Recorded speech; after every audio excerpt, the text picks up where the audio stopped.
L'entrevista. Connexió. El fil que et connecta amb Catalunya. Aprofitant que és de visita a Catalunya per les vacances de Setmana Santa, hem convidat a l'estudi la Júlia Sardà, presidenta del Casal Català de Brussel·les. Benvinguda a Rap Ràdio, Júlia. Bon dia, gràcies per convidar-me. Gràcies per acompanyar-nos avui, Júlia. De seguida ens endinsarem en el casal, però abans ens agradaria saber què et va portar a Bèlgica. Bueno, fa 6 anys ja que jo visc a Bèlgica i com molts vaig anar allà per fer unes pràctiques. El primer cop era encara a la universitat, va ser el 2018 i vaig anar a parar a una ONG que es diu Culture Action Europe, que és una organització que engloba diverses organitzacions petites dins del món de la cultura i artistes i els representa fent advocacia a les institucions. Allà m'hi vaig trobar molt bé, era un lloc molt petit, érem una oficina de 3 persones, érem 3 dones i vaig tenir clar que a mi m'agrada molt el safreig i a Brussel·les passa tot. Tot passa per Brussel·les i vaig tenir clar que havia de tornar a acabar la uni i al cap d'un any, al setembre, un cop m'havia graduat, vaig entrar a fer pràctiques al Parlament Europeu, un altre cop contracte de pràctiques. Això és el principi de la precarietat laboral en el que ens hem de sotmetre tots. També a Brussel·les? També a Brussel·les, i d'allà sí que vaig enganxar amb unes altres pràctiques i ara continuo treballant al Parlament des del 2019 que vaig començar. Ara sí, ens endinsem en el Casal Català de Brussel·les, que és un dels més emblemàtics de la nostra diàspora, podríem dir. Va ser fundat fa gairebé un segle, ni més ni menys que per Francesc Macià i Ventura Gasol, que estaven exiliats allà després dels fets de Prats de Molló.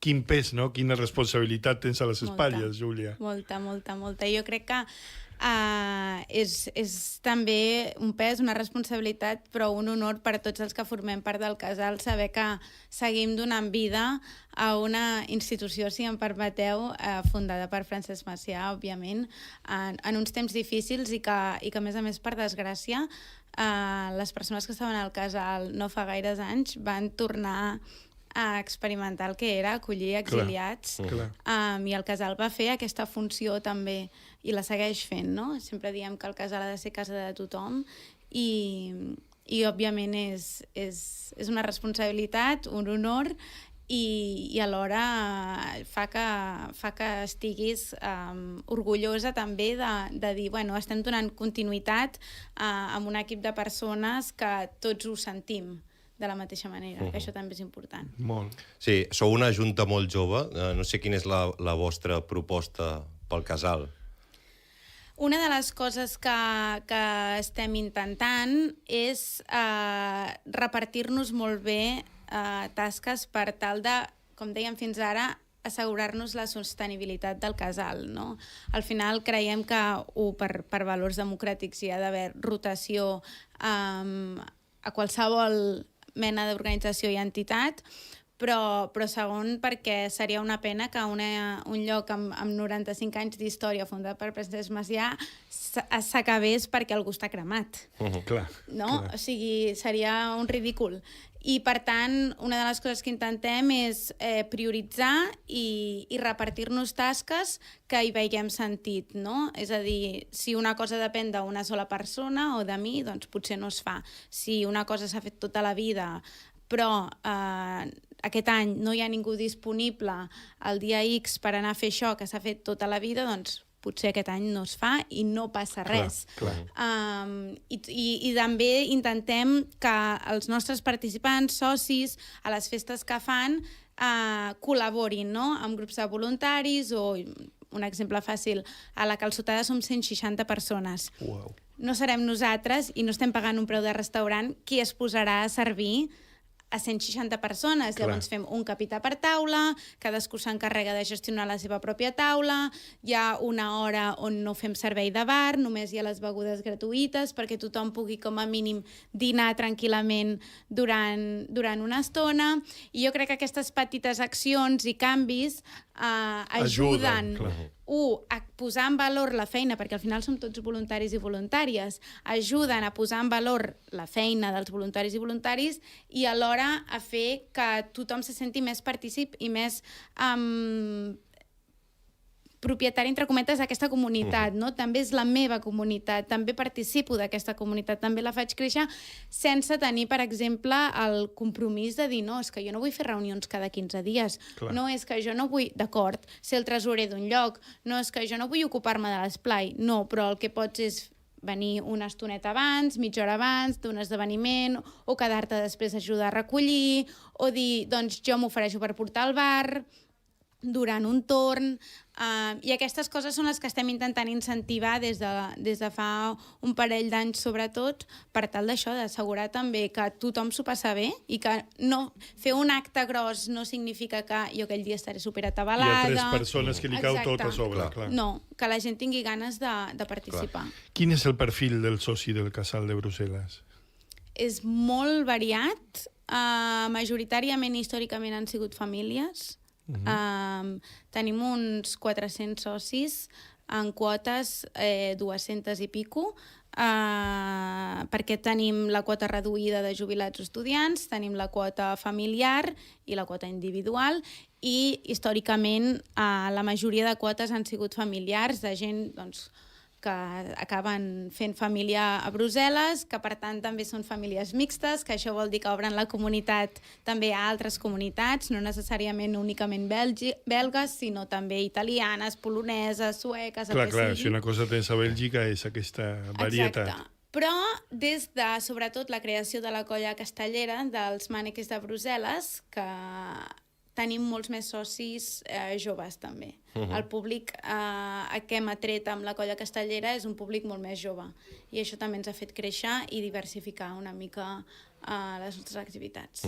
Perquè parla'ns una mica de les activitats aquestes que feu. Parlaves abans també una mica del llegat que recolliu. No sé si és molt diferent el que feu ara al que es feia fa gairebé 100 anys o us heu hagut de reciclar molt en aquest sentit? Home, segur que ha anat canviant en el temps. Tenim una persona a la Junta que havia sigut presidenta en una època, ella sempre explica, on tenien carnets físics de socis, tot estava escrit en paper. Clar, fitxes i es físiques. Trucaven els telèfons fixes, es trucaven per fer promoció dels esdeveniments. Clar, nosaltres ara vengem un pòster a Instagram, promo feta. I en aquella època costava molt. Sí que tenim les típiques dates que conservem i respectem, òbviament, un 11 de setembre on vestim el mànequem pis de Rabadà, un Sant Jordi, un Sant Joan, una castanyada, les dates claus de Brussel·les sempre hi són, però també tenim, per exemple, un esplai que es va crear fa ara ja quasi 25 anys, que va precisament perquè hi havia molt soci familiar, no? Es va crear un esplai, tenim un grup excursionista, tenim un grup de lectura, tenim la colla, tenim una penya blaugrana, que també és bastant històrica al casal, tenim les classes de català, que oferim incondicionalment. Aquest any cauen 3 dies a la setmana, dimarts, dimecres i dijous.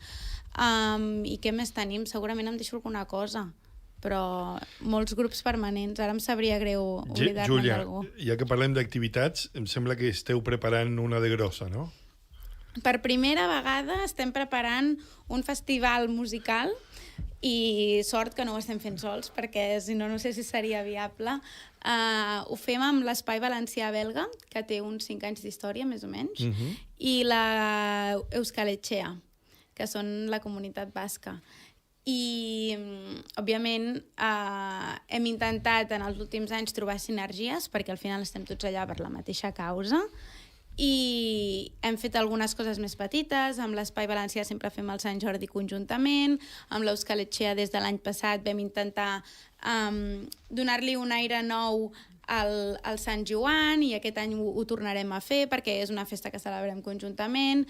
Intentem no contraprogramar-nos, intentem anar als esdeveniments dels uns i dels altres per donar-nos suport, però sí, aquest any hem creat el Festa Festival, que es diu així perquè era l'única paraula que trobàvem en els 3 idiomes que es pogués entendre i que tingués sentit, i a veure què tal va. però ens fa molta il·lusió perquè és la primera activitat grossa que fem conjuntament les 3 associacions. Quan es farà? Es fa el dia 9 de maig i es fa una sala on els valencians han fet últimament el seu festival Estallers, a la sala B-K de Brussel·les, i començarà a les 6 de la tarda, són 6 hores de festival.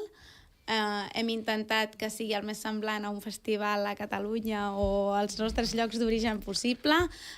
Són 3 grups i m'imagino un de basc, un de valencià, un de català. Exacte. Nosaltres portem un grup de Menorca, els valencians porten Jazz Woman, el grup de Menorca es diu Ses Bísties de Montgofre, els valencians porten Jazz Woman i els bascos porten Neomac. Ses Bèsties de Montgofre, eh? Crec que precisament tenim en línia des de Menorca en Borja Oliver, veu i guitarra de Ses Bísties de Montgofre, un dels grups que, com dèiem, participarà al festival. Sí. Hola, Borja, gràcies per connectar-te amb nosaltres. Hola, bon dia a tothom. Encantat d'estar aquí. Ses Bísties de Montgofre és un grup menorquí format a finals del 2019. Es distingeix per una presència energètica de l'escenari, per fer una música festiva, fresca i alegre, que es combina amb alguns temes més reflexius o profuns. Es defineixen dins d'un estil orgànic, caracteritzat per l'ús d'instruments majoritàriament acústics, interpretacions 100% en directe, espontaneïtat com a essència, connexió emocional amb el públic, un fort compromís amb la terra i també amb referències a la música d'arrel. Borja, teniu ganes de tocar a Brussel·les? No sé com us ho preneu. Sí, m'ho has descrit superbé, ja sí? quasi me'n puc anar. Sí, tenim moltes ganes de fer aquest concert i tots els concerts que venen a partir d'ara. De fet, aquest divendres traiem el nostre segon disc i per això tenim moltes ganes ja de fer tots aquests concerts i especialment fer el primer concert fora diria, dels països catalans. Ja hem anat a rebotir a Brussel·les, però sí, estem molt agraïts que ens hagin convidat. Un moment, prenem-nos uns segons per sentir un dels temes d'aquest segon disc que ens avançava en Borja. El poble, on m'explicaves tantes coses de fiet, de bona gent que no es mirava mai sola, i ple de vida a un carrer ben estret. Pisos turístics com Esclata-sangs, que teva està ben igual com un gel que mai fons. Mobles de Suècia ja no duren tant, i on has de van comprar ara hi ha fundes de smartphones. Davant la plaça en el mercat m'explicaves que ton pare venia... Bé, sentíem un tros de cançó. De què parlen habitualment els vostres temes? Aquesta cançó que acabeu de posar es diu Producte de la Terra i també dona nom en el disc. Llavors, crec que aquesta cançó engloba bastant bé tot el que nosaltres reivindicam, ho volem explicar amb la nostra música, però al final és defensar o reivindicar les nostres arrels, perquè en el present actual, que està tot tan líquid, tot tan difús, creiem que és necessari recorrir a vegades a la nostra essència. I a part d'aquesta cançó, tenim altres cançons, totes elles, com he dit, amb un missatge, jo diria, també de polític, i també ens agrada mullar-nos en aquest sentit, en defensa del català, en defensa de Menorca, en defensa de la terra, del camp, de la mà, i totes aquestes coses. He sentit, no? Pisos turístics com Esclata-sangs. Sí, jo també he sentit això, m'he quedat amb això. Això me faré una samarreta, em penso, amb això. M'ha agradat molt aquesta frase. Quan dius que surt aquest nou disc, Borja? Demà, de fet, d'aquí 11 hores, no? A les 12 de la matinada sortirà ja aquest disc a totes les plataformes. Ho hem sentit a Rap Ràdio primer, Sí. Això ho vull destacar. És això, deia, Déu-n'hi-do, no vull dir tot el festival, Júlia? Sí, ens feia molta il·lusió també donar espai precisament a grups que en un moment on el clic no premia cantar en català o cantar en una llengua minoritzada, doncs donar suport als grups que, tot i així, ho volen fer. Donar suport a les llengües minoritzades a través de la cultura. Donar espai a que es vegin aquestes coses. Ja de per si ser un artista no et dona gaire de menjar normalment. Per tant, si a més decideixes fer-ho en la teva llengua i per tant, amb tot el que això comporta, sabent que el vent no bufa al teu favor, en el món digitalitzat en el que vivim avui en dia. Per nosaltres era important que, ja que creàvem un festival de música, de cultura i de llengua, que fos per premiar i per recolzar aquest tipus d'iniciatives. Borja, suposo que el fet de tocar en bandes del País Basc, de València, això és un plus que us ve de gust, no? Sí, o sigui, personalment, i jo crec que és una mica compartida la visió entre tots els membres del grup, però si tenim aquest projecte és per viure experiències així i tocar i compartir escenaris amb grans grups. Ja en el seu moment vam poder compartir-ho amb Antònia Font, l'any passat amb l'Axambusto, o sigui, crec que totes aquestes experiències, això personalment és el que més me motiva per tenir aquest grup i aquest projecte. A mi m'agradaria saber també una mica... Tinc dues preguntes. Primer li faig una a la Júlia, que és evidentment, què n'espereu d'aquest festival, però com espereu que evolucioni això, o quin és l'objectiu a complir perquè això es pugui consolidar, diguem-ne? Bé, a nosaltres, evidentment, ens encantaria poder vendre moltes entrades perquè aquests grups que fem venir des de tan lluny tinguin una sala plena, no? I com deia, es veguin reconegudes també la seva tasca, entre cometes, militant, no? A través de la cultura pel que reivindiquen. Ens agradaria que això fos una primera edició. I ens agradaria que, si això és un èxit, l'any que ve puguem estar fent promo de la segona edició, puguem convidar més grups i que això seguís tirant endavant, que tingués un cert renom. Sé que, per exemple, la companya de l'Euskaletxea ja ha rebut trucades d'alguns mànagers del País Basc que se n'han enterat per dir «Ei, si en torneu a fer un altre, volem venir». I aquesta seria la idea, donar oportunitat als grups de les nostres terres a poder exposar el que fan fora d'aquesta, entre cometes, zona de confort i alhora apropar els catalans i catalanes i valencians i valencianes i bascos i basques un trosset de terra, un trosset de festa major, diguem, cap allà on han decidit fer la seva vida, que tots hi decidim estar, però sempre es troben a faltar coses. Clar. Només un apunt abans d'anar amb el Borja. Què cal fer als qui ens sentin que siguin a Brussel·les per assistir-hi? A la web del Casal Català, que és casal-català.be, hi ha un enllaç per comprar entrades. Molt bé. És molt fàcil. Molt bé, fantàstic. I el Borja li volia demanar també pels qui ens hem quedat amb ganes de sentir-los en directe, que som, en aquest cas som a Barcelona. No sé quins plans teniu pels dies que venen, a la primavera, a l'estiu.